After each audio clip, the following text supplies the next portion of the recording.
Hey everybody, this is Matt. We're at Texas Toast Guitars. Thanks for watching. So today I want to do a video that I probably should have done a long time ago because I'm always yammering on and on about the differences between CNC machines and my beloved pin router.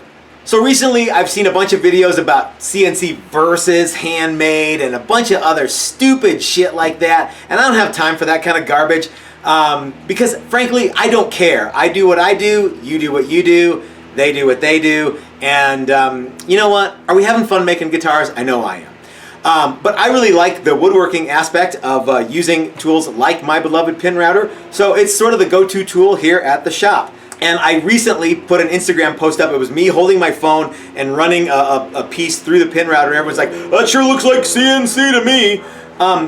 Well, let me show you the differences between my pin router, and I'll try to explain to you what a CNC machine does. I don't have one, but I know a little bit about them. So enough of the bullshit talk. Let's get started. All right, everybody. This, for those of you who have not been watching, is my beloved pin router. And it's an older jet model, and it's basically a great big router that is over. The cutter comes from overhead, and the reason they call it a pin router is because it follows this little pin right here. So if you have a template that you want to, here I'll just use this board, if you want to cut something that matches this, and well, you have to attach it to the template, and then you move the cutter down, which I'm going to do later on in the video and give you a kind of a heads up. But that's pretty much what a pin router is. There is no computer numerically controlled feature on this, so it's not unlike a CNC machine that you just have to manually use. But these were available in the 50s, and if you've ever seen those old Fender videos, there were guys using pin routers. And in fact, the guitar industry used pin routers until way into the 80s, before everybody started to go to CNC machines.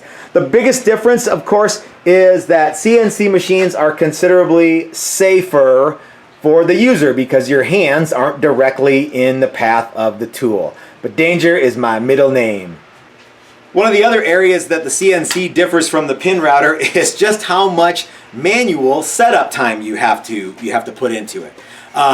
So, for example, on a CNC machine, if you want to make lots of the same part, you can, add your program, build your program in, put a dimensionally sized correct piece into the machine, and press the button and it will cut it out, and it will take however long it takes to do. You can do that with wood, or you can do it with steel.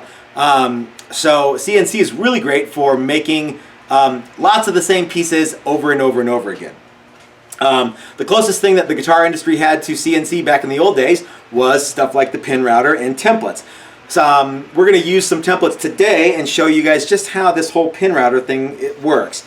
What I'm going to do for the purposes of this video, is I'm going to mount this neck to this body, and let me show you what's going on with this body here.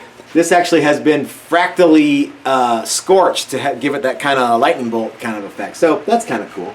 But we need to put a neck pocket in this. So here is the neck pocket template that I'm going to use. And as you can see, the neck fits into there. So we just need to transfer this hole to our body.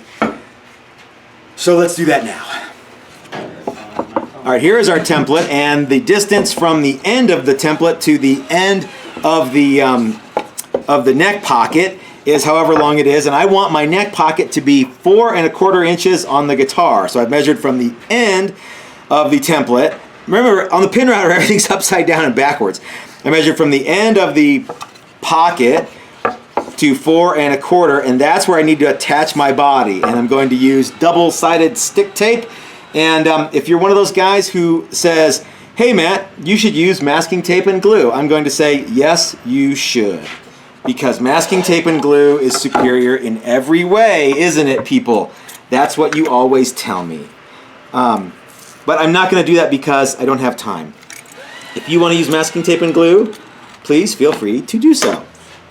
All right, it's your project. You're making guitars your way. I'm making guitars my way. Man, I'm like really on the warpath for masking tape and glue. Yeah, you are.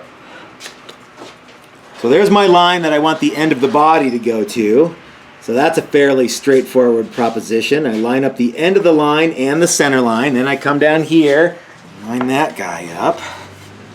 And it looks pretty good. So my center line on the template, center line on the body, center line on the template, center line on the body. It's probably not exactly perfect, but for what we're doing, it's definitely good enough. So now what's going to happen is this pin is going to ride on the inside of our neck template. And you'll notice that my pin has a length of tape wrapped around it, making the pin bigger. The reason that I do that is so that I get a really nice tight fit, because this neck pocket is slightly oversized and I don't want to make a new neck pocket template. So the pin will guide the body through there, and the cutter will cut it. And there's a pneumatic ram that's going to push the blade into the piece, and we also will be able to crank it down. And that's another difference between between my pin router and a CNC machine, is I can't type in the depth or stops. I have to manually do that. And to do that, I will use calipers and a ruler and a bunch of other stuff. And you'll see that there's a lot of technique that has to go into this. So you can't just buy a pin router, or a CNC for that matter, and just start making guitars. You got to learn how to use the gear. So let's do it.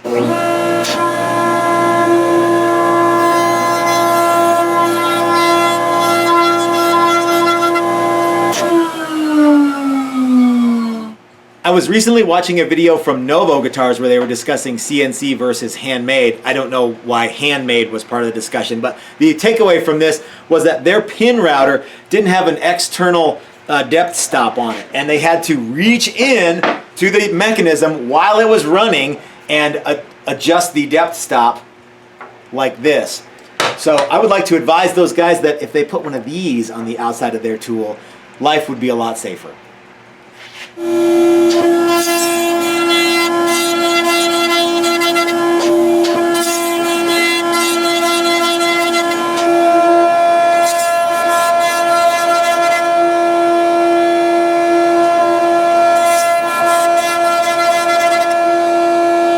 Got the neck pocket as deep as I need to go. Now I need to actually make sure the neck fits, and it's very, very snug.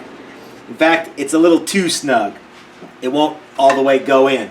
So what I'm going to do now is I'm going to remove one full turn of this tape from my pin, and with the depth stop set exactly in the same place, I'm going to run it through again and take off just the littlest little bit.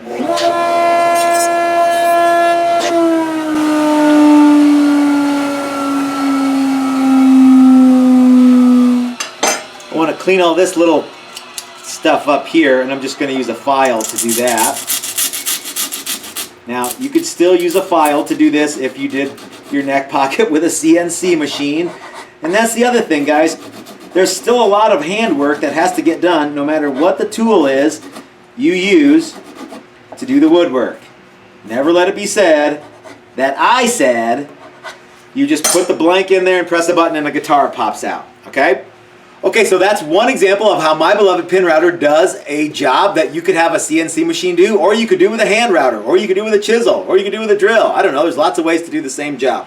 But the whole notion that one is better than another, I don't have time for that. Just like I was saying in the early part of the video.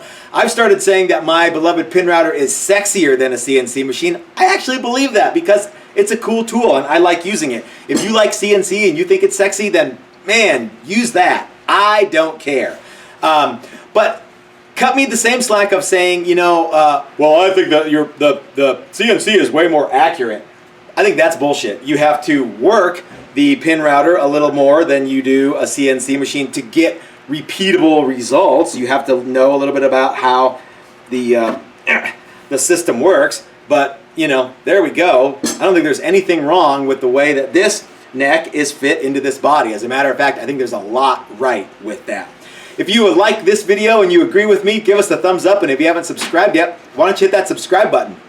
And if you appreciate content like this, you might want to go over to our Patreon page and consider becoming a member. Even $1 a month goes a long way to helping us bring you cool stuff like this. That's Chris in the background making a bunch of racket. If you can't do Patreon, we totally understand. Please feel free though to share this video and let all your friends know on the various forums that you guys are watching, because I've been kicked off of every forum known to man. So until next time, guys, this is Matt at Texas Toast reminding you that if you're so smart, build it yourself. That's what I do. Thanks for watching, everybody.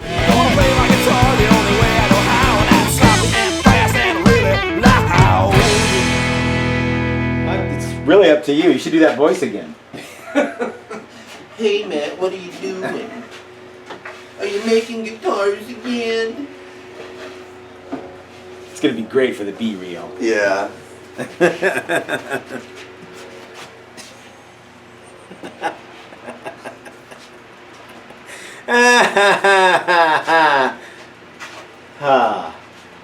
Okay.